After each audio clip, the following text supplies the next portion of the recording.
All right, well, welcome everyone. We're going to be looking at Unit 7 here. As I said before, we don't have a um, live chat scheduled or a live seminar scheduled because of the holiday. So happy Thanksgiving! But I wanted to get you guys out something so you can go over the actual assignment and also go over the prior work documentation. So as you see on the screen here, we look at Unit 7, and Unit 7 is all geared around the actual professional standards, particularly Code of Conduct. And Code of Conduct is a very specific thing within the ethical framework. And we look at these, it has some of the legal standards and practice as well too, but really what we're focused on for this unit is that Code of Conduct. So if you look at A, you look at construct your personal professional code of conduct. So description is construct a 5 to 10 point personal professional code of behavior to include both ethical and legal standards for healthcare practice. So as part of this assessment, you're going to A, compare and contrast your personal and professional code of behavior with professional code of ethics for your particular healthcare specialty. Also with B, you're going to provide a rationale for why you would include the points you did. Also, if your medical occupational specialty group does not have a professional code of conduct, you compare and contrast to that of another healthcare specialty, i.e., you can do like a Google search for, healthcare provider code of conduct or say like a nursing code of conduct, and then you can utilize that to hit that need within the option A. Now with this one, we throw in another option in here for the written assignment. So we have or option B. Option B is to analyze an existing professional code of behavior that relates to your healthcare specialty and assess the professional code of conduct as it relates to the practice of your medical occupational specialty as part of your assessment. A, identify 5 to 10 points of that professional code you believe to be most important to healthcare. And B, illustrate why each of those points is important, i.e., what would happen if they were violated, if your medical occupational specialty group, again, does not have one. You can always, again, as I said before, you can find one from another healthcare specialty. You can Google nursing, providers, oncology. Most medical specialties have a code of conduct. There's very few that don't. But you can always find another one and do that same assessment. You can find that same information, just may take a little bit more research. So that's your option A and B, which are both APA 6th edition papers. Again, just a reminder, there is a Word template in the doc sharing area that's really just plug and chug. It's not a visual template, it's a template you can actually utilize, drop your information into the running header, drop your information into the title page, and it's a plug and chug model for you.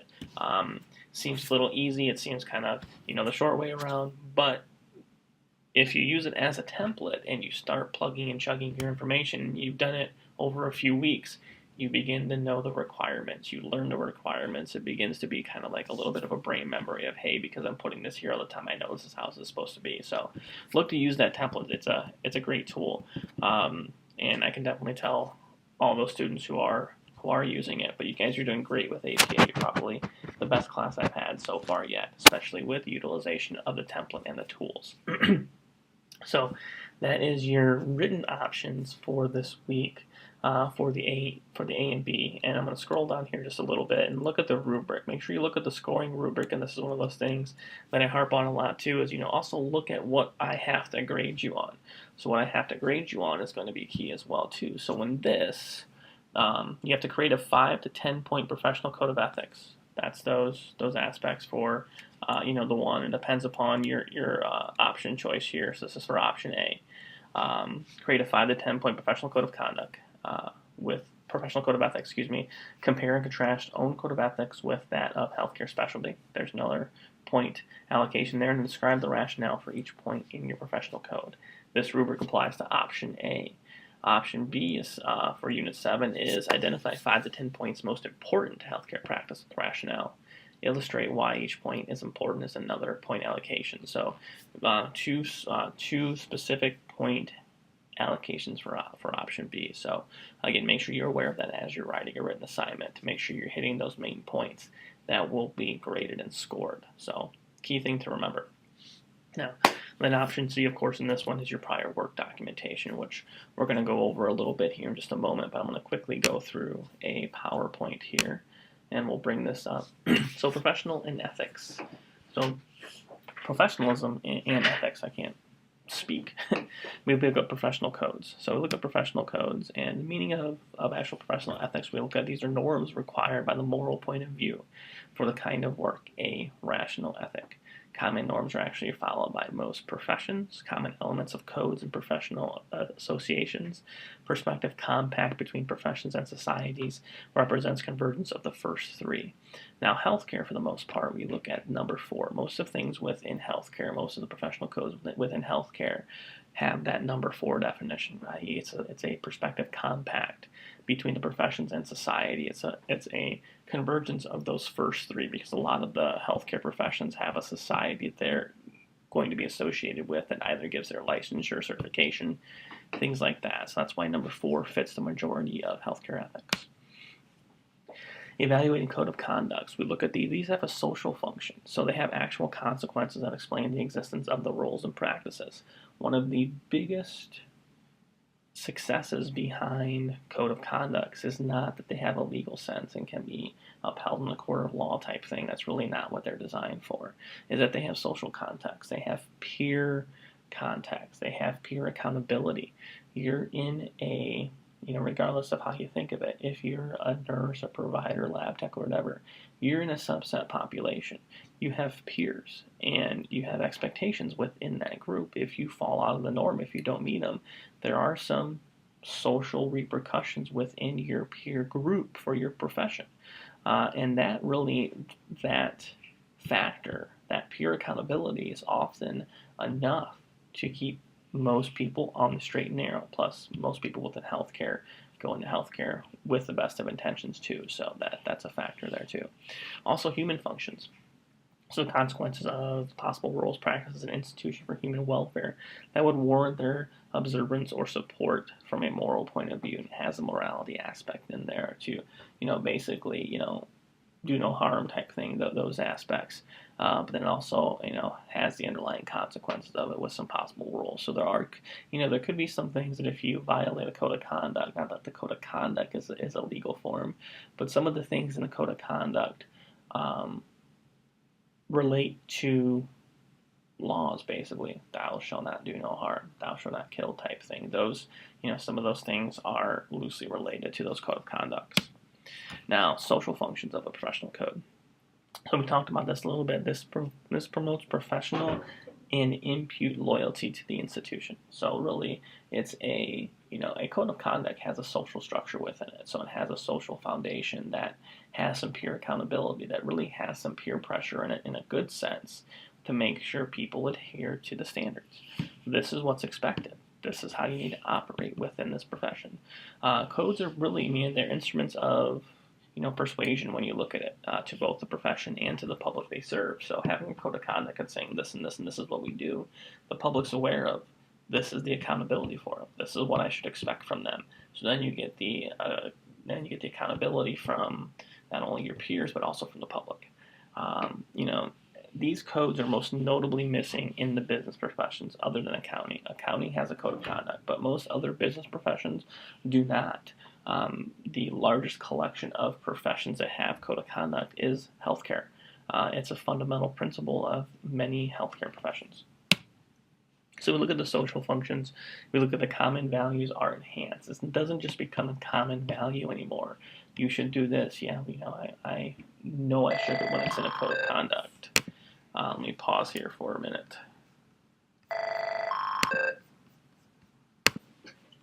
All right, sorry about that. One of those things when you're recording these on the fly, that it often happens here, so I do apologize for that. So we look at the social functions. Codes are often used to persuade society that the profession deserves status and autonomy. If you look about it, the code of conduct sets some bylaws. They set some precedents on how things should be reacted to and how they should be upheld. And that shows, the public, it enhances public trust to the point where we can say, we have these things in place. We have expectations. We have frameworks for accountability. We should really have our own autonomy. That's where you get to these larger institutions where you look at, like the American Cancer Society, the AHA, all these organizational institutions that really somewhat govern the profession. That's how those are created, and that's a good thing. We want the experts within our field helping to govern us and move us into that next level and keep pushing us forward. That's a great thing within it, rather than not having any guidance and kind of acting in a disjointed manner. So that's where the code of ethics can add some benefit in there for healthcare professions as a whole, showing that we can operate on our own. We deserve some level of autonomy to help and govern ourselves to a certain extent. Human functions. It's also to guide practitioners who have not thought through moral issues, but are not desire to eliminate the need for the personal judgment. It serves as a self-prescribed speed bump. Things happen. We look at things, we may react before thinking, and we look at these code of conducts and you think about yourself as a healthcare professional. These are instilled in you. These are things that are built into us from the beginnings of our training, so they become almost a reflex. So it's a self-prescribed speed bump, as I call it. You hit it and you're like, okay, wait a minute, I'm in this scenario, and yes, I need to do this, but this could violate this, and then you have that thought process there. An ideal code is consensual. It's rational, valid, and accepted by both members and the public. So we look at these things. Codes do evolve, codes do change, codes do enhance. So that's a key thing to look at too. So food for thought. Can a code be an effective tool of morality and a good public relations tool at the same time? So think about that. Think about that when you're looking at and assessing the current codes within your profession. Can it be a tool to help guide professions? But can it also serve as a good relations tool with the public as well too? So think about that. Semantics of a code. Codes are texts that communicate ideas, express certain attitudes, and direct behavior. They should be clear, precise, unequivocal. They should be internally consistent. One can tell which provision takes priority. Do most codes meet this criteria? So think about these. Look at these when you're doing your written assignment, if that's the option you choose. Look at these three right here. When you're assessing it, does that code meet that criteria? Use these as some guidelines when you're assessing those codes. It's going to be a good thing to use. It's going to help speed up the analysis process for it.